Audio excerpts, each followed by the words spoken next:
रोजमर्रा की जिंदगी में मशगूल था, लेकिन एक रात का मामूली सा वाकया उसकी सोच को बदलकर रख देने वाला था।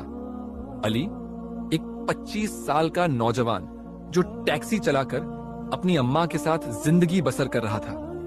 उसका गुजारा अच्छा चल रहा था और अब वह अपनी खुद की गाड़ी लेने की तैयारी में था। उस दिन सुबह से उसने कुछ नहीं खाया था और भूख अब शदीद हो चुकी थी। आखिरकार उसने सोचा कि पहले कुछ खा लिया जाए, फिर बाकी काम किया जाएगा। मोबाइल ऐप बंद किया और खाने की तलाश में सड़क के किनारे किसी स्टॉल की ओर बढ़ा। वह पहली बार उस इलाके में आया था, इसलिए रास्ते से ज्यादा वाकिफ नहीं था। जैसे ही एक मोड़ पर मुड़ा, उसे अंदाजा नहीं था कि यह रास्ता कहां ले जाएगा।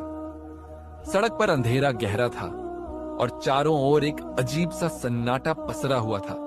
लेकिन कुछ ही आगे जाने पर उसे सड़क के किनारे एक छोटा सा ढाबा नजर आया। ढाबे के बाहर अच्छी खासी भीड़ थी और खाने की खुशबू से माहौल महक रहा था। अली ने गाड़ी लॉक की और वहां जाकर बैठ गया।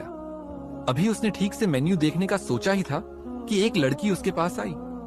काले रंग का दुपट्टा ओढ़े हुए उसने अपना चेहरा पूरी तरह से ढका हुआ था।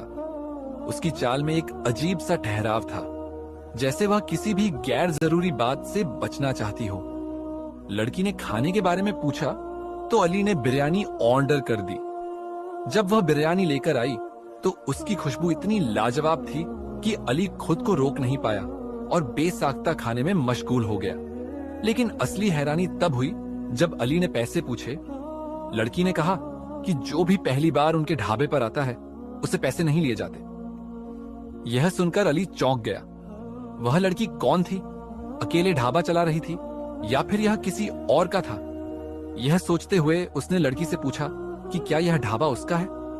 जवाब में लड़की ने सिर्फ सिर हिलाकर हां कहा। अली इस पूरी बात से बेहद मुतासिर हुआ।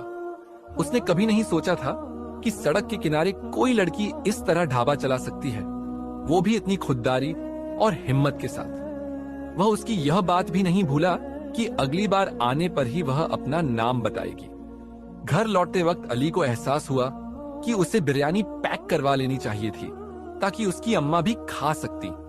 लेकिन अब वह काफी दूर निकल आया था, वापस जाना मुमकिन नहीं था। घर पहुंचने पर अम्मा ने पूछा कि उसने खाना खाया या नहीं। जब अली ने उन्हें बताया कि उसने ढाबे पर खा लिया तो उन्होंने तसल्ली से कहा कि अच्छा हुआ, क्योंकि वह खुद बीमार थी और नाश्ता नहीं बना पाई थी।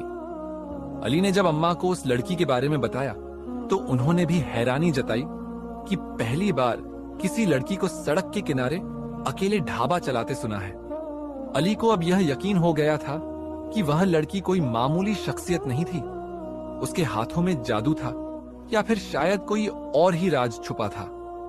अब अली ने ठान लिया था कि वह दोबारा उस ढाबे पर जाएगा और इस बार वह सिर्फ खाने के लिए नहीं जाएगा, बल्कि यह जानने के लिए भी कि वह लड़की आखिर कौन थी। अगले ही दिन उसने अपनी इस ख्वाहिश के आगे बेबस होकर दोबारा उसी ढाबे का रुख किया। इस बार वह बिना भटके सीधे उसी लड़की के पास पहुंचा। लड़की ने उसे देखते ही हल्की मुस्कान दी, क्योंकि उसकी आंखों में हल्की चमक आ गई थी। आज भी उसने काले रंग का ही दुपट्टा लिया हुआ था और आज भी उसका चेहरा नकाब में ढका हुआ था। नौजवान ने हंसते हुए कहा, तुम्हारी बिरयानी ने रात भर मेरी जुबान पर अपना जायका बरकरार रखा, इसलिए आज दोबारा खाने आया हूं। फटाफट गरम गरम प्लेट लेकर आओ। लड़की ने सिर हिलाया और कुछ ही देर में भाप उड़ाती हुई बिरयानी के साथ रायता भी लेकर आ गई। यह देखकर नौजवान ने मजाकिया अंदाज में कहा, अरे आज तो रायता भी है, इसके अलग से पैसे लोगी? लड़की खिलखिलाकर हंस पड़ी और बोली, नहीं, जो कस्टमर दूसरी बार आता है उसे हम फ्री में रायता देते हैं। उसकी बात सुनकर नौजवान हैरान रह गया। उसे महसूस हुआ कि यह लड़की कारोबार के मामले में बेहद समझदार थी। उसने हंसते हुए कहा, अरे तुम तो बिजनेस के मामले में बहुत चालाक हो, मुझे तुम्हारा यह अंदाज बहुत पसंद आया। लड़की ने मुस्कुराते हुए जवाब दिया, बिल्कुल, क्योंकि मैंने बिजनेस की पढ़ाई की हुई है। फिर उसने अपनी कहानी सुना दी, कैसे उसके पिता का इंतकाल हो चुका था, कैसे वह और उसकी छोटी बहन मिलकर इस ढाबे को चला रही थी और कैसे इस मेहनत से उनका घर चलता था। नौजवान को यह सुनकर दुख हुआ। उसने महसूस किया कि यह लड़की एक अच्छी नौकरी की हकदार थी, लेकिन हालात ने उसे इस जगह लाकर खड़ा कर दिया था।